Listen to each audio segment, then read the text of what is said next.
Hello friends, I'm Brian, and this is Gizmo Board Games.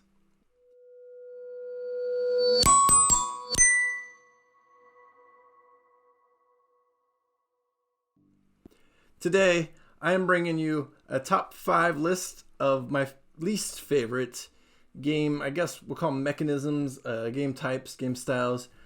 Basically, this is the things I kind of avoid when seeking out games to play. Just the game styles or types or mechanics, mechanisms, whatever you want to call them, that I'm just not a big fan of.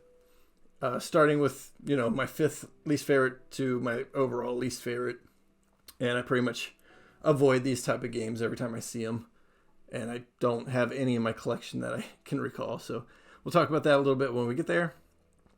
But first, if this is your first time watching, I'm Brian. Thanks for joining in. And if you're somebody who's been around but haven't yet subscribed, think about hitting the subscribe below and get new videos from me every week. I really do appreciate it. About 50% of the people watching my videos are not subscribers. So if you could help out the channel by hitting the subscribe button or at least hit the thumbs up if you like what you see, I would appreciate it.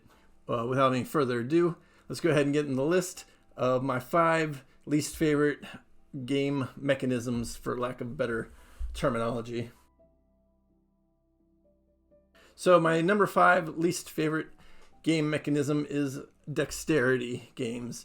And it's not to say I don't like dexterity games. They can be fun and little spurts. I've got some we really enjoy here. Ice Cool hamster roll right here next to me. My family's got some natural shakes. Runs in the family, so that sets us behind a little bit on the curve as far as getting dexterity, movement, manipulating pieces and whatnot. If you need a nice steady hand, that's not something me and my family are super great at.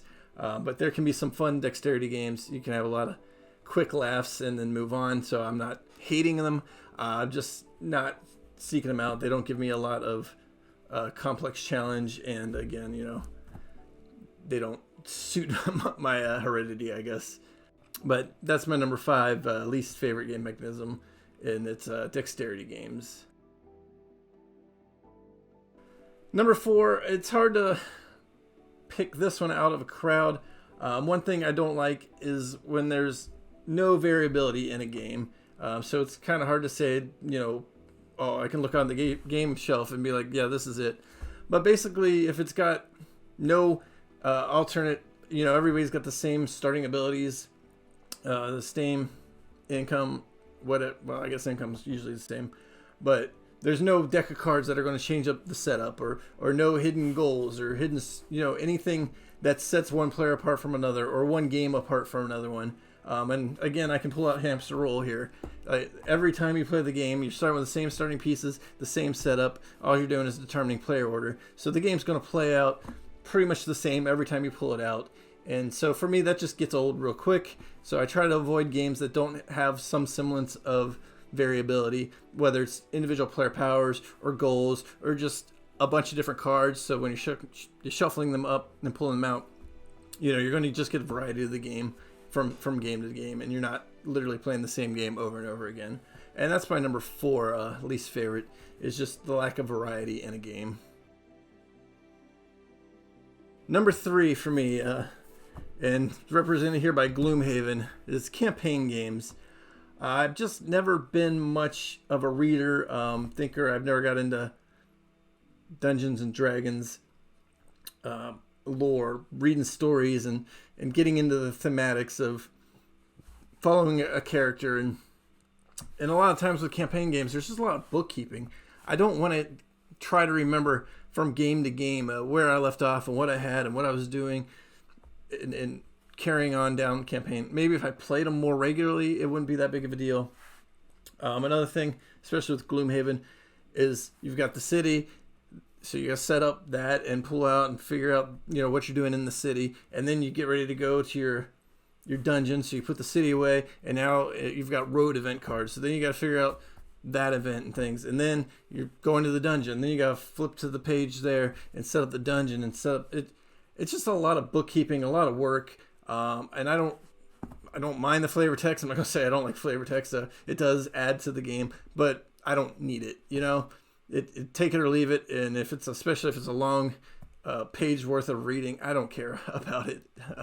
To be honest, we can just get in and start killing the things and move on with our lives.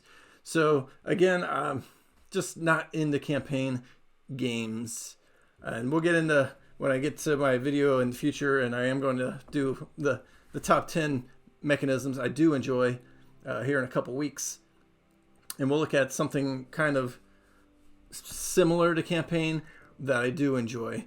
So a little sneak preview when that comes up. But yeah, I just don't like campaign games, so that's my number 3 least favorite game mechanism, game style, whatever you want to call it.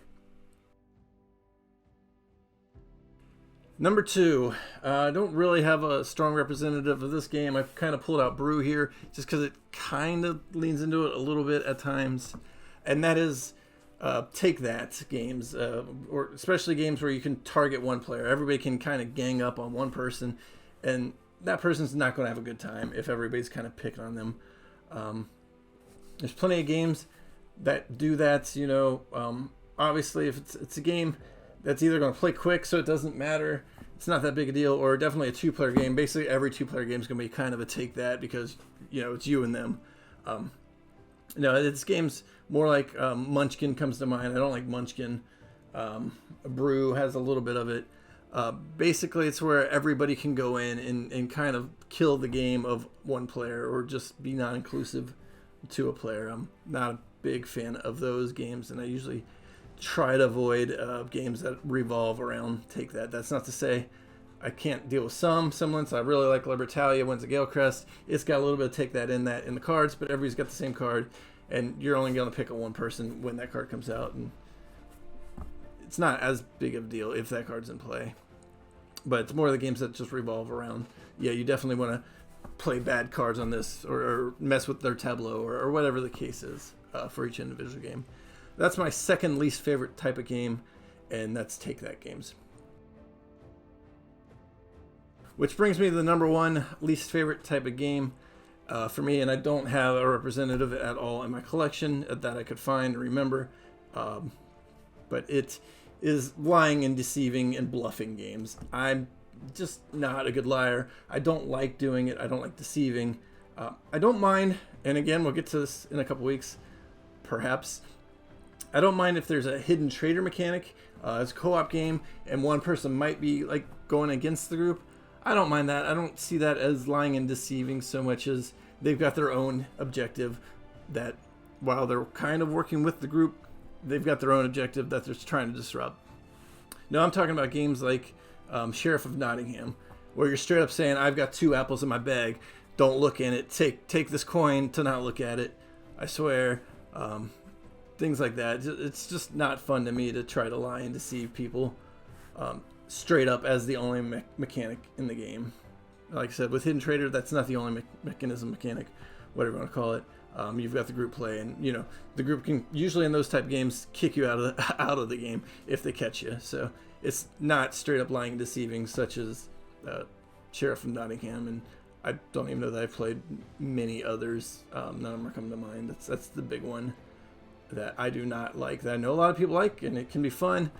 It's just not my kind of game. I don't like lying, deceiving, bluffing as the core mechanism. I don't mind doing it as a side thing that happens in the game from time to time, but when it is the game, then that's not a game for me. And that's it. That's my top 5 least favorite game mechanisms. Catch me in a couple weeks where I'll go over my top 10 favorite game mechanisms, and I'm sure some of them might be adjacent to the ones I said here. I've already kind of hinted at that.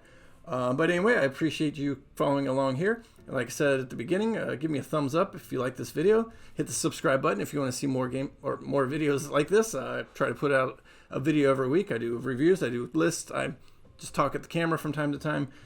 Sometimes I pop out surprise videos in between the set videos. So if you like what I have to offer, please go ahead and join me again, and leave a comment below if you thought there was something in this list that caught your eye, what your least favorite mechanisms are, etc. Leave a comment below. I will be sure to check them out. Hopefully I didn't upset anybody with some of my comments. I don't think I was too harsh. But if I did, call me out. I don't care. I will look forward to seeing you again next time. Thank you for watching.